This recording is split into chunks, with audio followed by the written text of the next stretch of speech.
I think at that time, Madame Gold was like a persona that I felt like I needed because I was kind of like in this low frequency kind of darker space. And COVID definitely exacerbated that. I think a lot of Hmm. people can relate to that. And Madame Gold was like this kind of fighter, persona that I kind of felt like I needed to take on. And I guess I didn't feel like Gavin was enough. So I kind of needed this way to kind of fight through the time period, fight through the feelings that I was having. And yeah, it felt like very necessary, I guess, to have that as a persona. Bringing it backwards. Hi, Gavin. How are you? I'm good. How are you? I am great. Thank you so much for doing this. Yeah, of course. Well, it's Awesome. great to see you. I had you on this like 3 years ago. I remember. Yeah, I remember. I was in I New know it's York. great. Yeah, it's crazy. It's been that long. I couldn't believe it when I was like, "There's no way it's been 3 years," but it was literally in September of 21. Yeah, yeah, I know. It's weird. Time just goes by really fast. Yeah, I think Madame Gold had maybe not came. It was about to come out. I think at the time.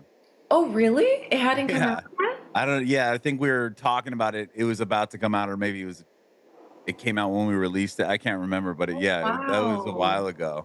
So long ago. Yeah. It feels like so much life has happened to Well, be. that's awesome Yeah. because I'm excited to hear all about it. That's what I wanna kinda catch Yeah. up on and see, Yeah. what's been going on over the last few years, with you. Totally. So, Yeah. Yeah.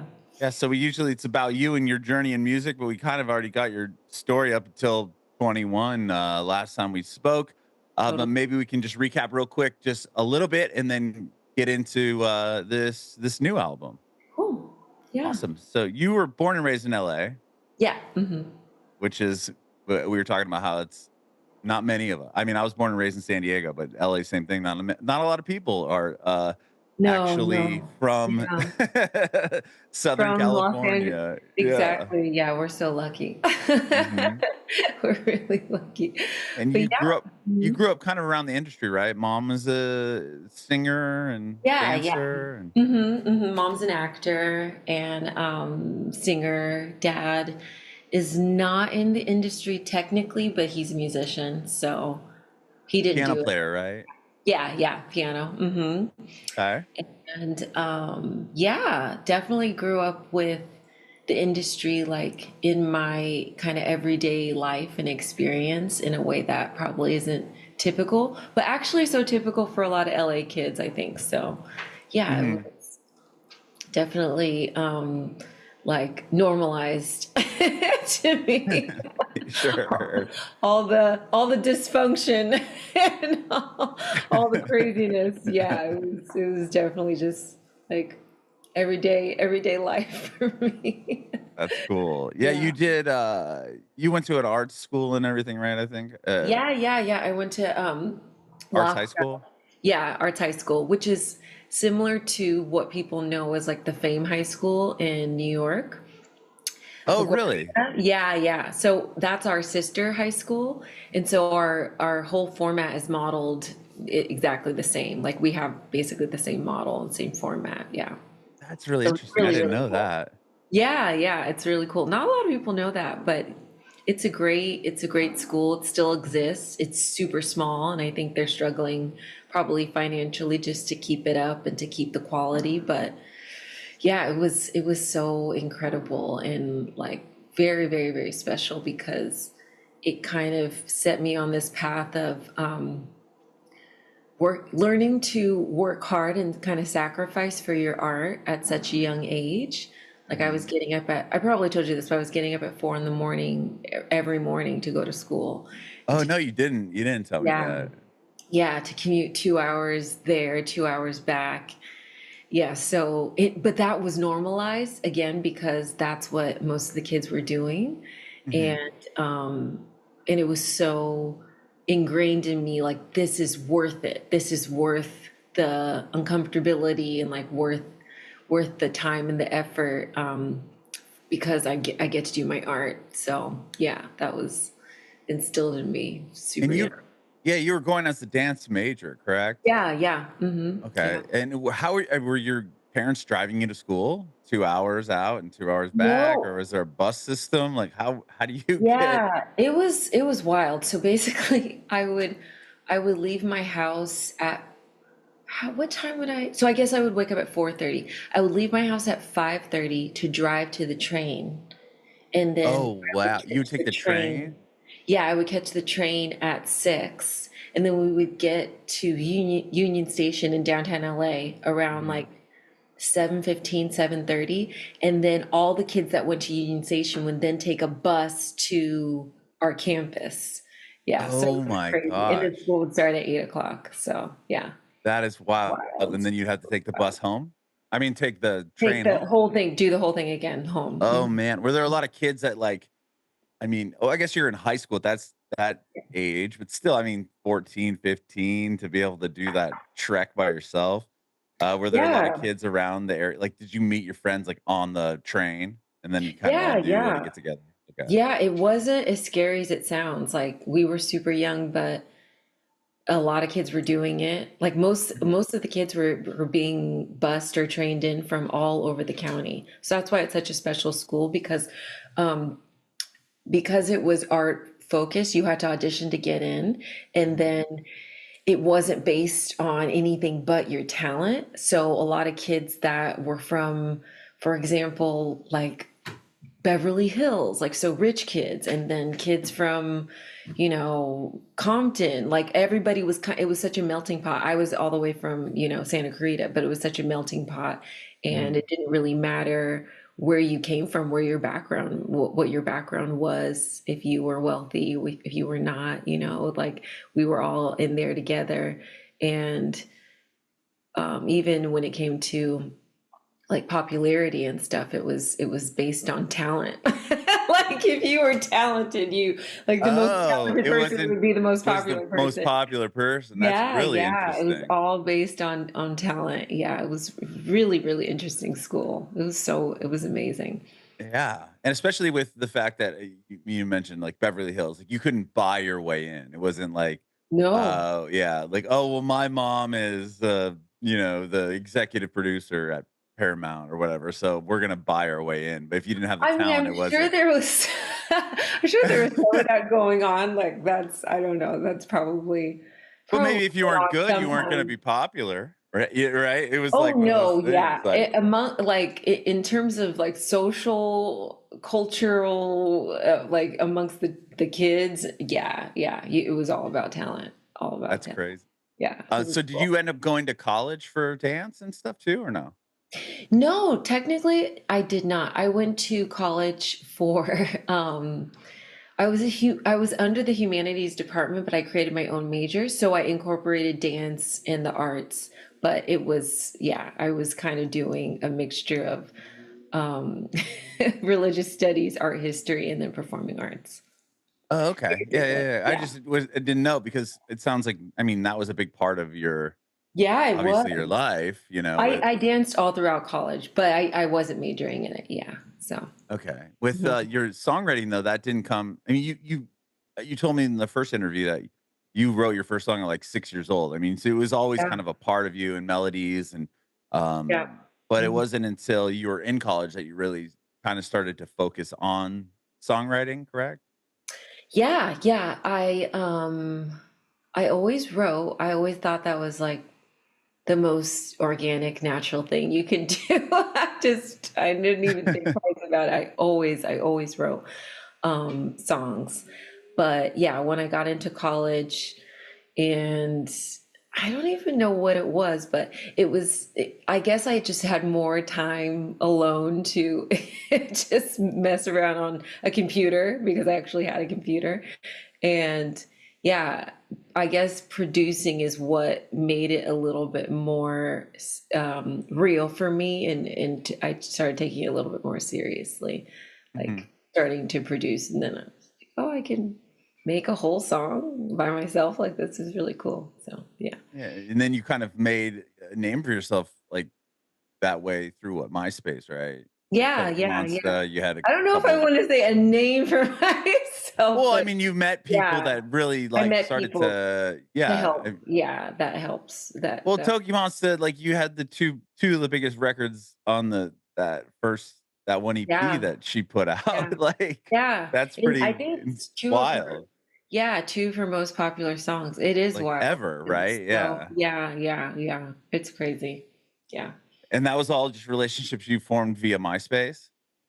Yeah. I mean, I met her through MySpace, and then I met like my first manager through MySpace.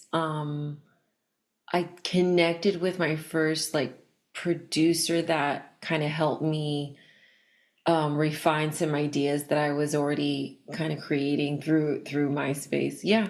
Hmm. Mhm. Yeah. Did you and then you ended up working I don't know, maybe you still work with Chris Hards or Hmm. no?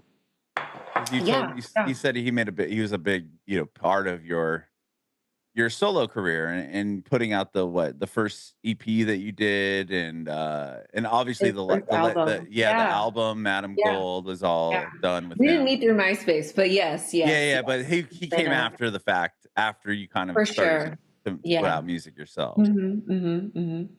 Yeah. Okay, so just kind of picking up with Madam Gold. I mean, at the time we were in the middle of COVID. You were possibly going to be playing some shows in October. Yeah. Uh, I don't know if the album. I don't think the album was out yet. Yeah. Yeah. And that was kind of where we left off, where it was like, okay, this is my new. You discussed the album as kind of like your new persona. It was like Madam Gold is my new like, and you kind of discovered that right through Yeah. 2018 into 2020, and then going back in the studio, recording some songs and Yeah. adding the interludes and all that stuff. But Yeah. so that album comes out, and then kind of tell me from there, you know what what went on. Did you do that? Did you do those shows in October, and then kind of how I'm does like, I that don't even then? remember. Yeah, yeah. How does that end up folding into this new album? Um, I mean, that's a hard, it's a hard question, but I'll try to answer. I Sorry. I don't know, think maybe we just no, pick up with that no. album coming out. Like, so the album Yeah, comes out, it's yeah, awesome, and then yeah. life from It there to was, here. yeah, it was,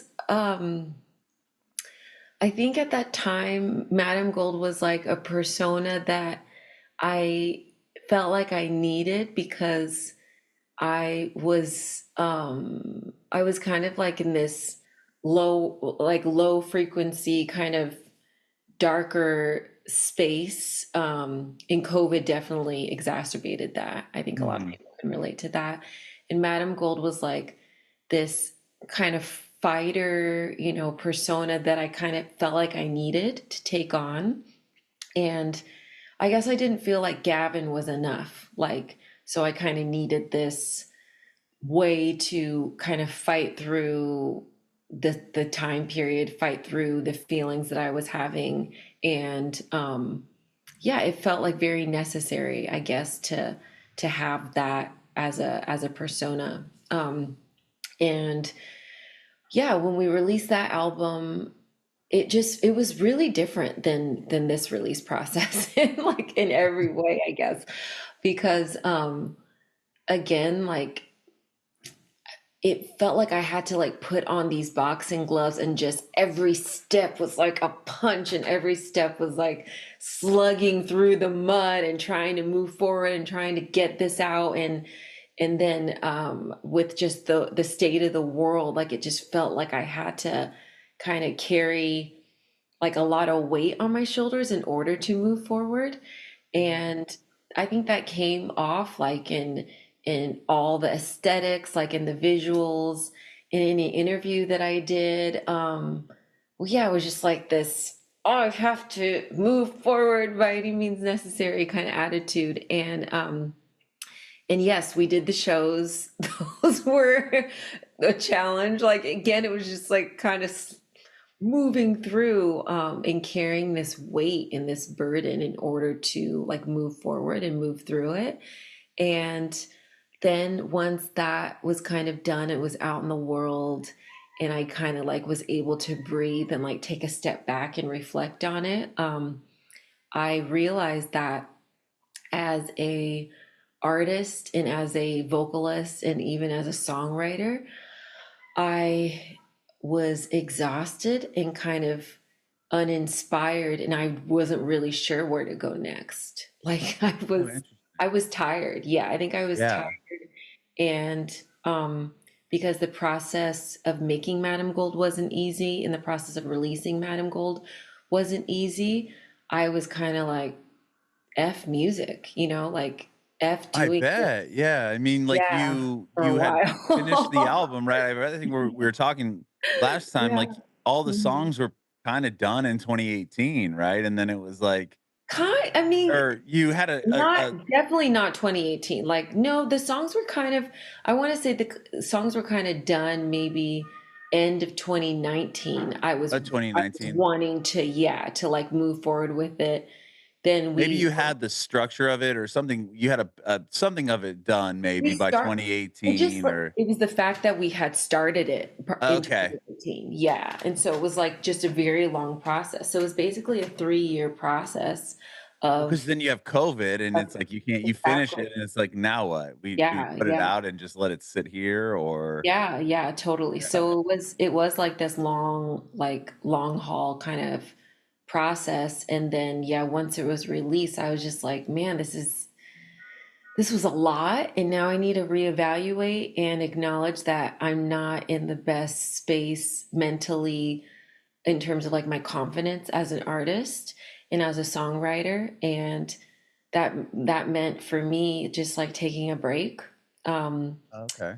focusing on something else for a while. I traveled a lot. I was able to travel a lot in 2022, which kind of helped recalibrate my mind and where I was at, and just again like reevaluate. Um, and then, long story short, at the end of 2022, I had been in Italy for a month, and I'm not like wealthy or anything, so it wasn't like it was an amazing trip, but it wasn't like I was, on this Sipping vacation Mai on the Tais and hanging out sea. on the Yeah. beach all No, no, day. it wasn't like I was, in where do the rich people go? No, I I don't wasn't that like I don't know. I don't even know. No, I basically had done this like somewhat of an exchange because I got someone to rent my apartment in LA, and therefore I rented an apartment in Italy because I was able to pay my rent. All this stuff. So was there for a month and basically just living. I was by myself, and I was working on another project, not music related, and just able to just stop thinking about music for a while. And and it was really refreshing. And then when I got back, I was like, you know what? Let me try getting in the studio with someone totally new, just trying to kind of reinvigorate myself and start maybe a new project. I didn't really know what to expect, and I didn't really have any expectations. I was just like, it's been a long time since I've tried to create music, and I should probably try, Mhm. like see what it's like to just get back in the studio. So I got back in the studio when I returned, and um I actually had COVID. I actually got the producers I got back in the studio with. We both got COVID, gave it to him. So that Oh, was man. and Sorry. okay. And then after like kind of a month of like being out with COVID, me and the producer, we tried again, got back in again, and what transpired was the beginning of Diva of the People. And Really? yeah, we ended up writing the majority of Diva of the People over the next 2 months. So like the very end of 2022, it was October and November of 2022. And we it wasn't final vocals. It was basically we created like probably 8 or 10 demos that turned into what would be yeah, the majority of the songs that we would finish and develop for Diva of the People. So it was like really fun. um it was it was just fun. I wasn't overanalyzing anything. I really had this vision of returning to like more of a dance focus rather than more of like a funk R&B, like that type of vibe, which was more Mhm. with Madame Gold. I was like, Sure. I really just want to get out of this, like not only the funk genre, but like out of my funk.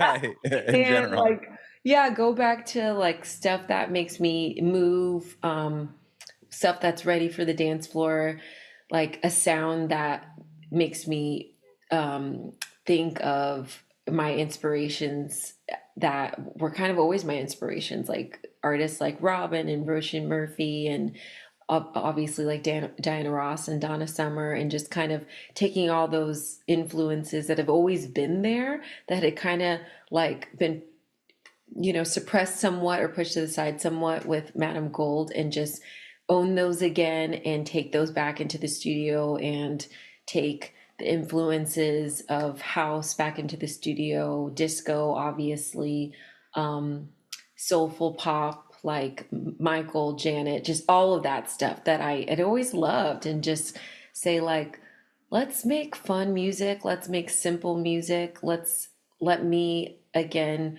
focus more on the songwriting and the songs rather than the production being so intricate and so like complex, and just Mhm. kind of go back to the basics and get really simple with it. And that's what we did. And it just made the process for Diva of the People so fun, so reinvigorating, less less analytical and more going with like my first instincts and my natural instincts. Mhm. And yeah, getting back to like the love of those types of songs that I kind of grew up listening to, that were more simple and like kind of more fitting for the masses than like a niche genre or like a niche, like kind of Yeah. subsect of like music listeners. I love that. And it sounds like, yeah, just going in and kind of having no expectation. Like, Yeah. let's just make something, and And then see that where it ended up, takes us. yeah, yeah, Yeah. and it ended up rolling the ball pretty quickly into So like, oh fast. wow, these are all songs that are what have like the same like through line, or did you know it was going to be starting to become an album, or is it like, oh, we're just making a lot of cool songs? Yeah, I didn't think it was going to be an album. I thought like maybe we'll just do an EP with Hmm. the producer, which was Spencer Ludwig, and yeah, it wasn't really anything beyond that. But once the ball started rolling, and I felt comfortable enough to really take the lead in terms of the production and the songwriting and really steer him in the right direction, I was it felt so good. And I was like, yeah, this feels right. And then I was able to kind of recruit other producers to fit in with the sound that we were kind of already naturally taking. And that was in 2023 that we were really able to like delve deep into that. And yeah, it was super super organic. And I want to say like by mid 2023 we had we had the songs, then I started recording them, doing the final vocals, final touches. It's such a process. Mixing Yeah. mixing I think started at the end of 2023, went into 2024, and then yeah, and then was out. And then it was out last Now week. it's out. It's only been out a week, yeah. But it is like I think when you're indie too, the process is extended depending on like the resources, right? So Hmm. like if you have kind of high expenses per song, like that can really influence the timing of finishing the songs. Like my costs were pretty expensive per song for this project because I recruited a lot of different people to complete one song. So Oh, instead of I just wrote, using one person and being like, "Oh, we'll just do all of them." Like, yeah, well, you no, I start mean having, it. oh. Like I'm gonna break it down because I know people that listen to this podcast probably are like more on the music nerd side, like wanting to Yeah, they really want to know how know. to do it. They want to know how you got Yeah, to where you are. exactly. Like want to know how to do it and want to know the real. So for me, this is not typical for everyone, and everyone has their own thing. But for me, for this particular album, for each song, I had myself as a writer and producer, and then I usually had another person. So that's two people already. Then, because me and the producer were very particular about sounds and just wanting the production to be right. So, for example, for a song like Heaven Knows, live bass and live guitar were like not negotiable. So then we recruited a great bass player, Spencer Zahn, to play bass, an amazing guitar player, Philip Meneses, to play guitar. So did that, paid those people. Yeah, now you got to pay the live musicians instead of just programming it in. Exactly. Then we had a great mixer that ended up doing the drums as well. So then he was kind of a part of the mixing and programming drums for that song. So then there's four people, like, and that's not even, that's a lot of people already, and everyone we compensated for their part. And then for vocals, for every single song, I had one vocal engineer. So for every single song, I was paying the vocal engineer per song to track all You the had a vocals. different one, or no, a different vocal engineer on every No, song on the whole album? Oh, you so had no, no, no. one that So did every single song on the yes, album. yes, yes. Got So it. Okay. like instead of it being the producer that also cuts the vocals and also engineers the vocals, I had like one guy that did all the vocals for every song. But then Wow. that's, Okay. a Another guy. cost, yeah, a cost Yeah. per song that I had to pay for too. So yeah, the expenses got a little bit high per song. I think it was worth it. I mean, it was worth it. I loved the result, but yeah, it was a lot, and it was as a result, it took a long time to finish just because I needed like to make sure that could secure the resources financially Yeah. Yeah. pay 100%. everybody and to finish the song. And then of course, like when you get to the end of the process is mixing and mastering. And I mentioned the mixer that we had, a guy named Caserta who was incredible. And then mastering was Joe Laporta. So everyone had a really vital role to play. And yeah, it took a Wow. long time to finish it, like when you kind of take into account like all these different people kind of contributing and then getting paid and then going back and forth and then getting Yeah, the get everybody in, not only like the yeah. paying them out, it's like getting everyone in schedule. When can you Hmm. come and do it? Right. I mean, All of you're that. managing a bunch of different people versus like Mhm. you and maybe one other person. Like, oh, let's Yeah, just hammer this whole thing out in a weekend or yeah, a yeah, month or whatever it may be. totally. And when you're indie, you're really like, a lot of people are believing in you and doing it at very like reasonable rates, which is Sure. awesome. And I'm so appreciative to all of them. But yeah, it's still a lot, and it's still a lot to manage, and it still means that the timeline might not go as quick as you as you want it. So Mhm. I was like, I told my manager when the album was pretty much written, I was like, we're gonna release this at the end of 2023. And he was like, okay, we'll see. And then of course September 2024 ended up being the best. Yeah. So Time, sure.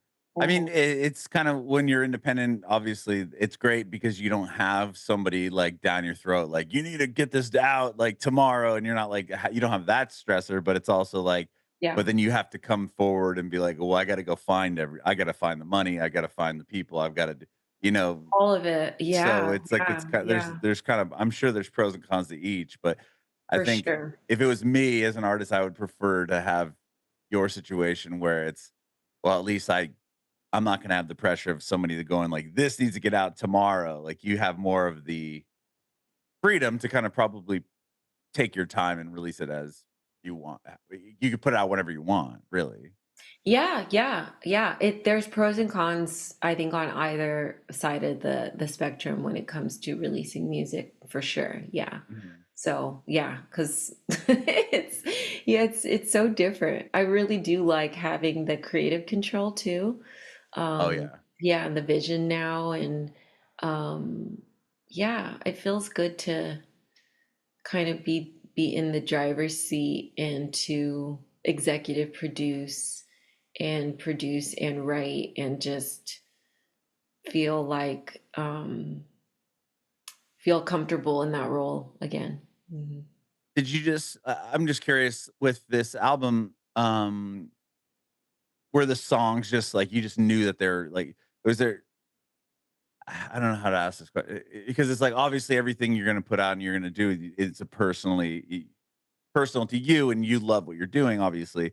But like, and what made you want to do make the decision of like, well, let's like really go all in on this and like hire one guy to do all the vocals and we need live guitars and bass on this song and like was there you just felt like it need like I guess instead of cutting corners and costs, like what was the decision between you just wanted it to be as best as it could or you Yeah, end up yeah. I just wanted to sound like the vision that I had in my mind. And okay. I That's a I weird felt question. I mean, yeah, obviously, you want it to sound the best as you can, but I was just yeah, yeah, you know yeah. what I mean? Like, to be like, "You know what? I don't care. I'm going all in. We're Yeah, no, n I no believe in it holding no still. stops." Yeah. Yeah. I believe in I guess once the demos were there and I could see the vision kind of coming to life through just the demos, yeah, I was excited and I really believed in it. Mhm. And not every song took that amount of people. You know, Sure.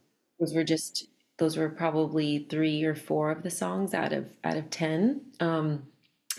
But yeah, I think even when it came to like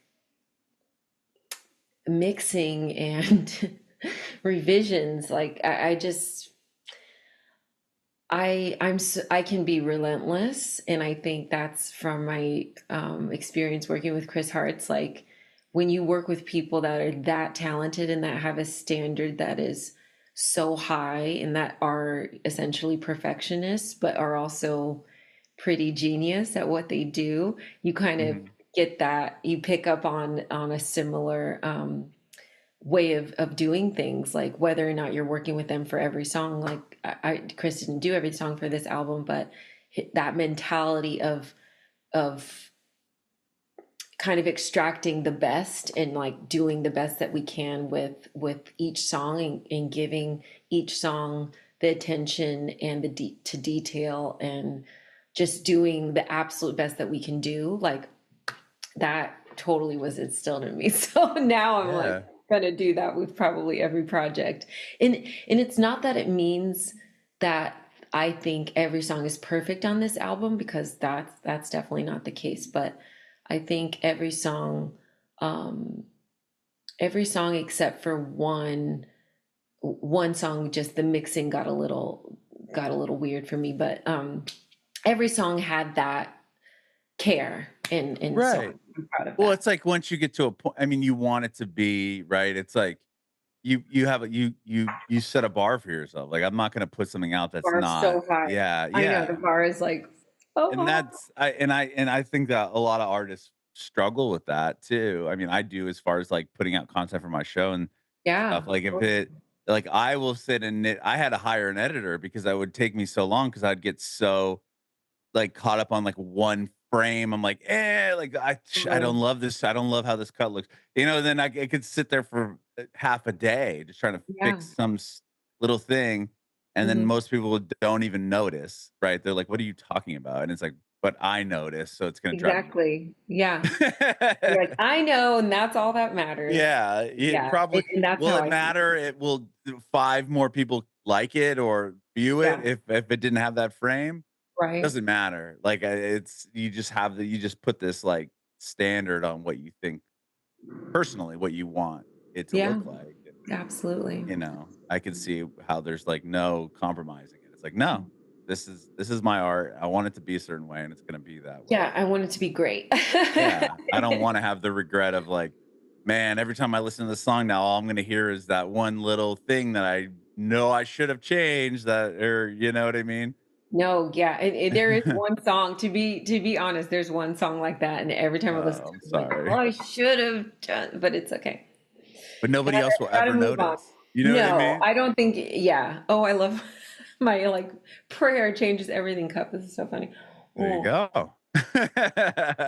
like all the mugs in my house are like inspirational quotes. That's They're like cool though. faith, prayer. I love it. Yeah, but yes, I totally agree with you. You get it because once you're on that train, it's hard to get off. Right. Yeah. But I mean, it It shows pays that your off. work, yeah, Yeah, and what it you've done definitely and pays off. everything, because Mhm. it's like, yeah, it's one thing if absolutely no one cared, and then you're like, "No, this has gotta be the greatest thing ever," and you're like, "Well, you Right. have already kind of set a bar for yourself, when Yeah, you're yeah, doing this projects." But, yeah, yeah. so with this album versus the last one, or even with, the EP you did, because you did both of those solely with Chris Hart, correct? Or No, mainly no, no, oh, yeah, yeah. I did Madam Gold solely with Chris, and then okay, I worked with a few different people on the on releases before that. okay, so, yeah, so you worked solely with him on Madam Yeah, Gold, and then yeah, so going into this one, it was like, yeah, you had more people on your staff as far as, like, yeah. More on each producers. song, more producers, more Hmm. people, and Yeah, yeah. It was.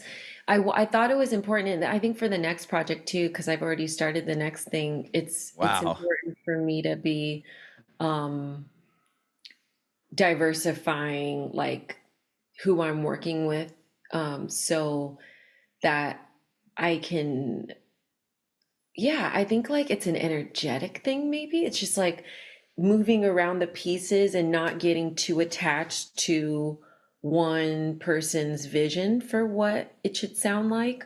Mhm. Um, and it helps me kind of take a step back. And as a songwriter, um, working with different producers brings out different elements of what I can do, like, and what I can bring to the table. So Sure. yeah, I'm pretty into that idea. Like Spencer Ludwig was the primary producer for Diva of the People. Mhm, I think he did 6 songs. So he did a lot. Yeah, mhm. 5 or 6. And then a few other producers. Seven Davis Jr. did one with a guy named Leaf. They did Anybody Home, which is turns out to be like a song that a lot of people are connecting with now. And then Art of Tones, who is an amazing French producer, he did Disco Boots and You and Me. So yeah, I Wow, think it was mainly those three producers. Yeah, that's amazing. And yeah, you have some shows coming up, right, to support it? You're playing the Casbah in San Diego, which is my favorite venue in yeah, San Diego. yeah, yeah. I I'm think you're so playing excited. there, what, on Thursday or something, right? Wednesday? Wednesday, yeah, yeah. Wednesday, LA, San Francisco, New York, and DC. So it's a short run, kind of just to celebrate like the release of the album, and then we'll Mhm. probably do something more extensive, either. Well, I'm thinking probably next year we'll probably do something a little bit more extensive, but yeah. Love it. Well, congratulations on the album, and thanks Thank again you. for coming back and talking to me about this release. It's Yeah, really thanks for having exciting. I me. have one more question. I asked you the same question last time, but I'm gonna Yay. ask it again. If you have any advice for aspiring artists? Oh, I love this question.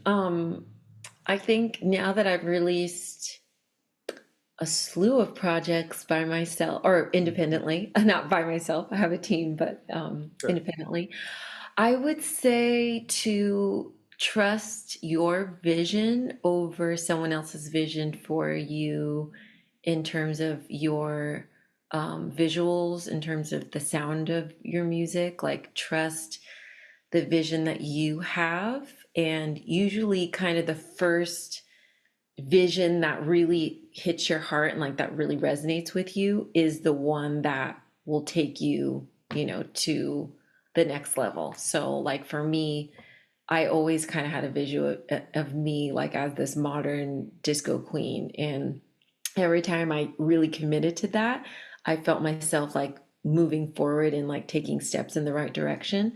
And then the times where I got sidetracked from that vision, I felt myself kind of get stagnant and frustrated and not sure what to do because I wasn't trusting that.